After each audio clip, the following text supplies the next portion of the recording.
आप जितना हमारा जो अधिकार है आप उसमें से भी छीने जा रहे हो, और क्रीमी लेयर करके आप डिवाइड एंड रूल पॉलिसी करके जो बाकी सीटें हैं जो अभी तक निकलती हैं, जो हम डिज़र्व करते हैं, आप उसको भी हमसे लिए जा रहे हो। अगर सपोज एक बहुत इंपॉर्टेंट, जो मैं भी बहुत सारे इंटरव्यूज़ के पैनल में बैठती हूँ तो मैं फील करती हूँ, नॉट सुइटेबल कैंडिडेट करके एक स्ट्रैटेजी है हमारी सरकार के पास। SC ST OBC में वो क्या करेंगे, इंटरव्यू बच्चे का कैंडिडेट का इंटरव्यू लिया और कैटेगरी में फिल कर देंगे नॉट सुइटेबल। कहाँ डेफिनेशन है आपकी सुइटेबल की, कहाँ पे आपके रूल्स हैं कि बच्चे को कितना आना चाहिए। बच्चे को आपने फॉर्म निकालने के लिए बेसिक क्वालिफिकेशन जो मांगी वो बच्चे ने फुलफिल की, तभी बच्चे ने फॉर्म भी भरा, तभी बच्चे ने स्क्रूटनी हुई उसके फॉर्म की, वो इंटरव्यू देने आया। अब नाउ ऑन व्हाट ग्राउंड्स, आप किस ग्राउंड्स पे बोल रहे हो कि बच्चा नॉन सुइटेबल है फॉर दिस इंटरव्यू। नाउ अभी सबसे पहले बात करते हैं creamy layer of SC ST and minority. Creamy layer से मतलब मैं ये सबसे पहले जानना चाहती हूँ, हमारे जो भी लोगों ने ये रूल अप्लाई करने के लिए एक जो अपनी धार्मिकता रखी है कि where is the creamy students in our category. This is a bitter fact, sorry to say, हो सकता है कुछ लोगों को अच्छा ना लगे, पर मैं ये जानना चाहती हूँ कि क्रीमी स्टूडेंट्स है कहाँ हमारी कैटेगरी में या माइनॉरिटी कैटेगरी में, वो किस स्टूडेंट्स को डिवाइड करने की बात कर रहे हैं। अभी तो हमें एकत्रित होने में भी समय लग रहा है, डिवाइड तो हम बाद में होंगे, अभी तो हम लोग सब एक साथ ही नहीं आए हैं देखा जाए। And creamy student, creamy is एक उस लेवल का, इट इज़ समथिंग कि हम उस टॉप पर पहुंच गए हैं, उसमें से हम सब कैटेगराइजेशन कर रहे हैं। अभी तो हम यहीं पर हैं, अभी तो यहाँ तक आने में ही हमें बहुत समय चाहिए, उसके बाद देखा जाएगा क्रीमी लेयर होगा नहीं होगा। और ऑन व्हाट ग्राउंड्स, जो सुप्रीम कोर्ट का जजमेंट आया है, किस ग्राउंड्स पे उन्होंने ये वाली बात को कहा गया है। पहले उन्होंने डेटा क्यों नहीं दिखाया, जनगणना क्यों नहीं करी, उन्हीं को खुद ही नहीं पता कि कितने स्टूडेंट्स पहुंचते हैं माइनॉरिटी वाले क्रीमी लेयर पे। अगर उन्हें ये पता ही नहीं है तो वो लोगों को अधिकार नहीं है इस चीज़ को एडवर्टाइज करने का कि सब कैटेगराइजेशन होना चाहिए इन SC ST और माइनॉरिटी। जिस भी तरह से OBC में उन्होंने अप्लाई करा हुआ है वो भी एक धोखा ही है, बट चल रहा है समहाउ, वो फोर्सफुली चीज़ें हुई इम्प्लीमेंट, जब भी हुई उसी सेम चीज़ को वो डिवाइड एंड रूल पॉलिसी करके हमारे अब SC ST माइनॉरिटी और अदर कैटेगरीज में इम्प्लीमेंट करना चाहते हैं। पर उन लोगों ने कभी भी इस चीज़ का एफर्ट्स नहीं लगाए कि कम से कम वो पहले ये तो देखें कि ऊपर लोग पहुँचे कितने SC ST। वो लोग पहुँचने ही नहीं देते हैं, वो लोग पहले ही इनहिबिट कर देते हैं। आपने इस चीज़ पे कभी स्ट्रेस नहीं दिया सुप्रीम कोर्ट जजमेंट ने कि हम उन लोगों को बेसिक नॉलेज देने के लिए पहले कुछ अपनी स्ट्रैटेजीज बनाएं, स्कूल्स खोलें। आप एजुकेशन को इतना महंगा करते जा रहे हो, अरे हमारे स्टूडेंट्स तो एजुकेशन ही नहीं अफोर्ड कर पाते, क्रीमी लेयर तो बहुत दूर की बात है। अगर मैं अपने बच्चे को पढ़ा रही हूँ तो 10,000 रुपये पर महीने का उसका खर्चा है प्राइवेट स्कूल में, ही इज़ इन अभी प्राइमरी सेक्शन। तो this is just a example कि हमारे तो बच्चे बेचारे अभी ऊपर 10th ही नहीं कर पा रहे, आप क्रीमी लेयर की बात कर रहे हैं। तो इस चीज़ों पे कभी सुप्रीम कोर्ट ने नहीं सोचा कि जितने भी माइनॉरिटी कैटेगरीज वाले लोग हैं पहले हम उन्हें उस स्टैंडर्ड तक तो पहुंचा दें, एक बेसिक स्टैंडर्ड तो दे दें।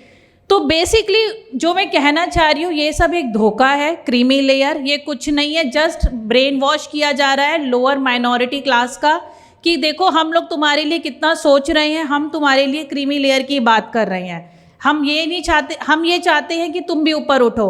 अरे आपको नहीं पता नीट UG एग्ज़ाम लिखने के लिए क्या बेसिक क्वालिफिकेशन चाहिए? बच्चे को 12th तो करना पड़ेगा, एक अप टू जो कैटेगरी 50% मार्क्स तो लाना पड़ेगा। तो उस लेवल तक क्यों नहीं तुमने रोड मैप बनाया कि हम इतने लोअर माइनॉरिटी वालों को उठाएंगे, 12th पास कराएंगे, उन्हें एग्ज़ाम में बिठाएंगे। हाँ, मैं इस बात से बिल्कुल एग्री करूँगी कि आप चाहें तो कुछ ये डिवीज़न रखें कि इतने परसेंट SC ST माइनॉरिटी बच्चे इस कैटेगरी में फॉर्म भरने चाहिए। तो हम उसके लिए एक स्ट्रैटेजी तैयार करते हैं कि बच्चे नीचे से ऊपर उठे, बेसिक एजुकेशन लें, इतना कट ऑफ प्राप्त करें और फॉर्म भरें नीट UG का। ये बात फिर भी मुझे समझ में आती है। पर जब आप क्रीमी लेयर की बात करते हो, SC को तो क्रीमी लेयर में कभी कंसिडरेट किया ही नहीं जाता। मैं और माइनॉरिटी कैटेगरी की क्या बात करूं? मैं खुद SC कैटेगरी से हूँ, तो हमें तो कभी आज तक कंसिडरेट ही नहीं किया गया कि हम भी क्रीमी लेयर में हो सकते हैं। तो ST माइनॉरिटी और अदर कैटेगरीज की तो बहुत दूर की बात रही। तो मैं यही कहना चाह रही हूँ कि क्रीमी लेयर कुछ नहीं है, this is just a mind wash for lower minority category. जैसा कि मैं बहुत सारी चीज़ें क्योंकि हमारे पास आज नॉन मेडिको ऑडियंस भी है, तो कुछ डेटा पब्लिक सेक्टर की भी बात करना चाहूँगी। पब्लिक सेक्टर में अगर मैं बैंक की बात करूँ तो कितने चीफ जनरल मैनेजर्स की पोस्ट है हमारे पास? 147 पोस्ट हैं अगर 2003 का डेटा था, जिसमें से जनरल कैटेगरी में 92% था, ओबीसी में 2% कैटेगरी, एससी में 6% कैटेगरी, एसटी में 0% कैटेगरी। क्यों 0% कैटेगरी था? क्यों ओनली 2% और 6% कैटेगरी इन एससी एसटी और अदर माइनॉरिटी में? Why it is not increasing in ST category? ST category में 0 क्यों था?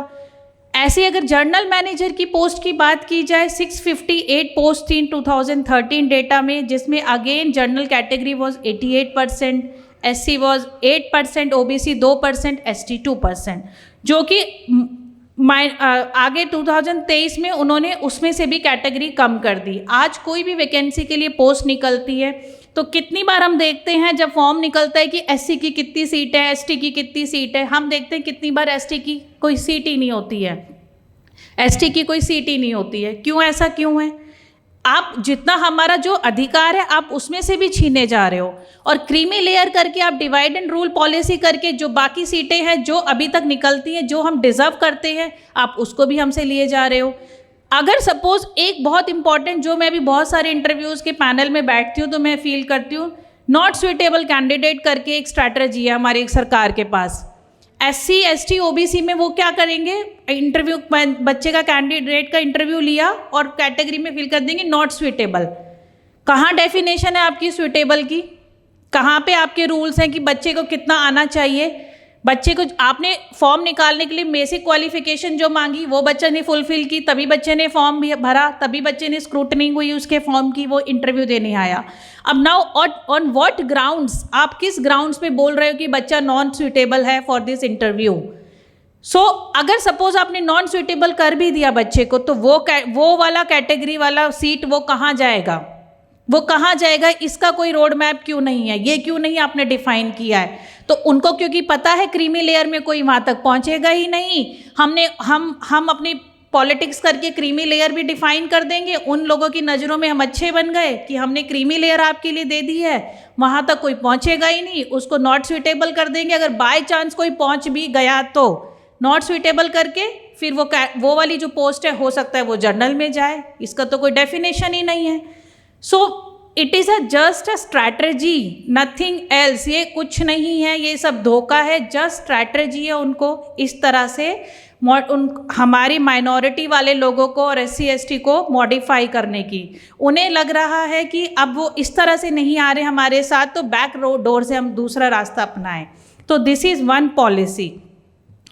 बाकी अगेन मैं एज अ फीमेल मैं ये बोलूँगी, किसी भी समाज का मेरे को लगता है तभी उसका डेवलपमेंट होता है जब उसकी फीमेल्स का डेवलपमेंट होता है, क्योंकि हमें सबको पता है हमारे यहाँ की अभी भी फीमेल्स को बहुत ऊपर उठने की ज़रूरत है।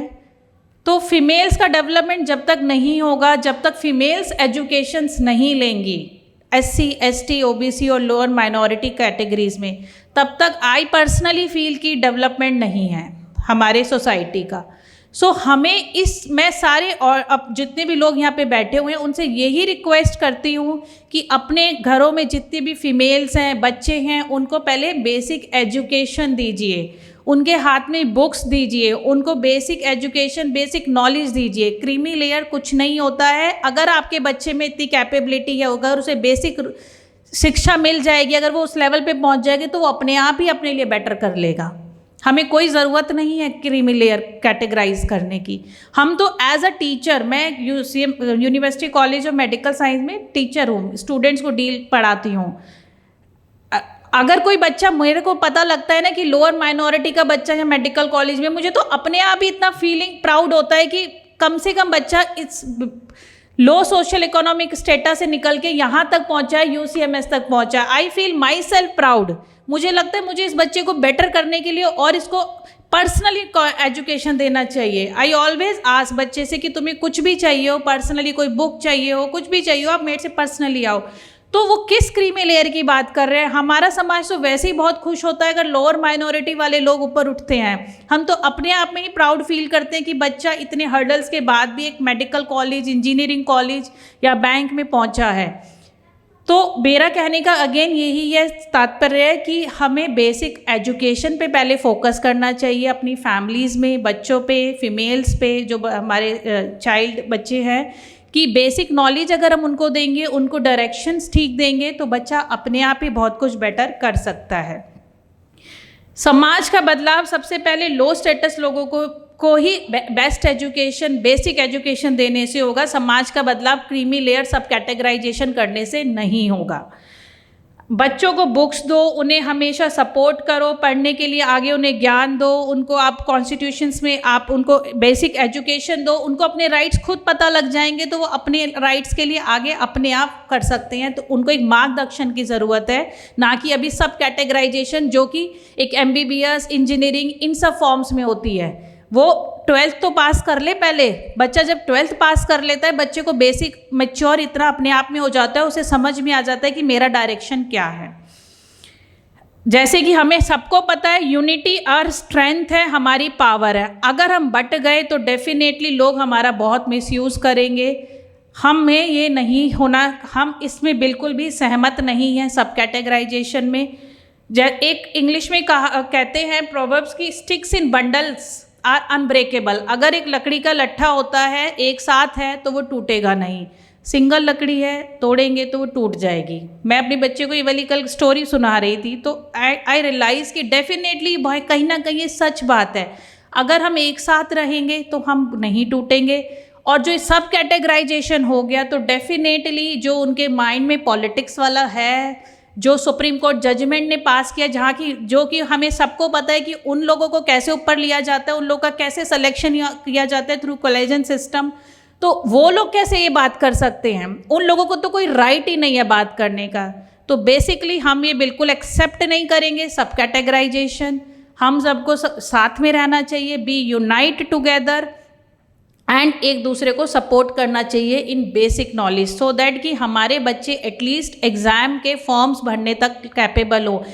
लोगों का मानना ये भी है जनरल कैटेगरी का, मैंने बहुत लोगों से सुना है, अरे सफाई कर्मचारी वाले तो सारे लोग अपना SC ST और माइनॉरिटी वाले ही होते हैं। ऐसा नहीं है, ऐसा नहीं है, ये लोगों के मिथ्स हैं। आई हैव सीन बहुत सारे जनरल कैटेगरी के भी लोग आते हैं। तो हमें इस चीज़ को प्रूव करना है कि ये बिल्कुल उन लोगों का मिथ्स हैं, ये गलत बात है, ऐसा बिल्कुल नहीं है। हमारे बच्चे भी बहुत बेटर एजुकेशन करके बहुत ऊपर जा रहे हैं, हमें उन्हीं को सपोर्ट करना है। लोअर माइनॉरिटी वाले बच्चों को बेसिक नॉलेज देनी है, so that as a teacher I can teach them. I am happy to teach them. I am happy कि कम से कम कोई बच्चा वहाँ तक पहुँचेगा, तो इससे प्राउड की बात मेरे लिए कुछ नहीं होगी कि हमारे लोअर माइनॉरिटी के बच्चे इतने सर्कमस्टांसिस के बाद, डिफ़िकल्टी के बाद भी एक मेडिकल कॉलेज, इंजीनियरिंग कॉलेज या बैंक में पहुँचे हुए हैं।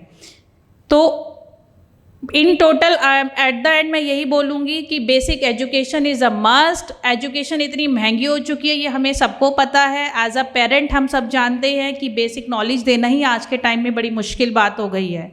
तो हमें बेसिक नॉलेज पे ही ध्यान देना है। अदरवाइज़ अगर हम सब कैटेगराइजेशन और क्रीमी लेयर में चले गए तो हमारे समाज का कभी उत्थान नहीं हो पाएगा।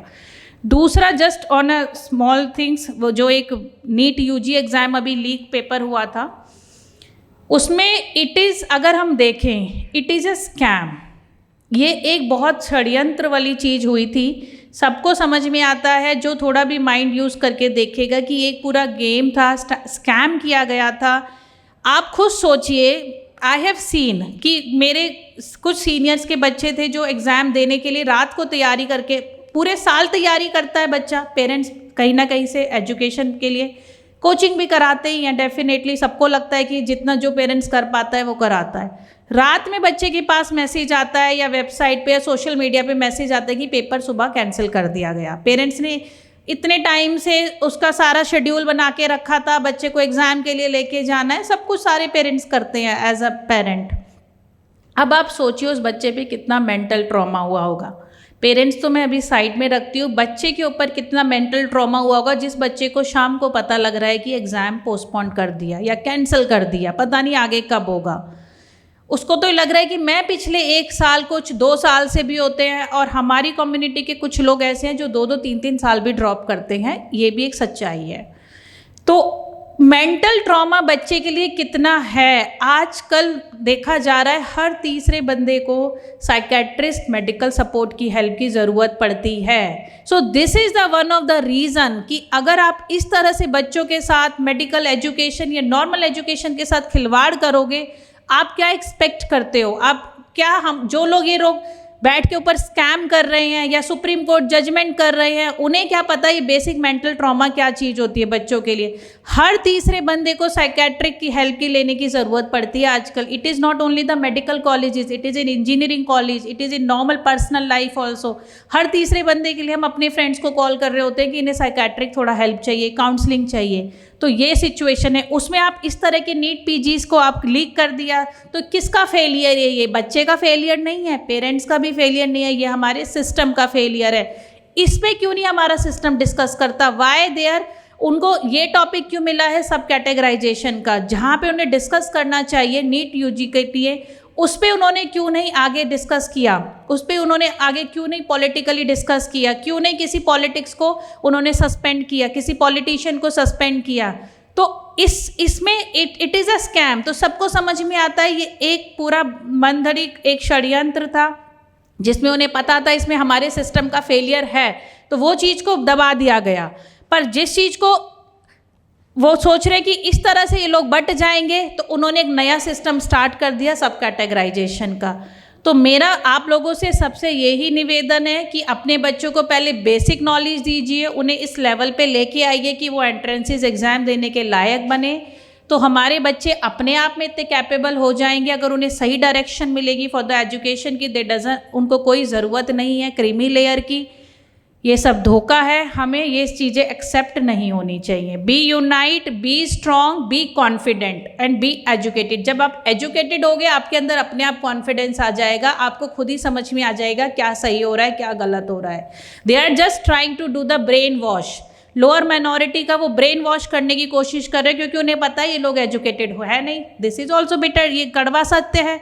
तो उन्हें ये पता है ये लोग इतने एजुकेटेड है नहीं, इनको हम जो भी डायरेक्शन दिखाएंगे वो उस डायरेक्शन में हमारे साथ चलेंगे। सो अगर आप एजुकेशन लोगे आपको खुद कॉन्फिडेंस आ जाएगा, खुद समझ में आ जाएगा आपके हित में क्या बात है। धन्यवाद। जय भीम, नमो बुद्ध।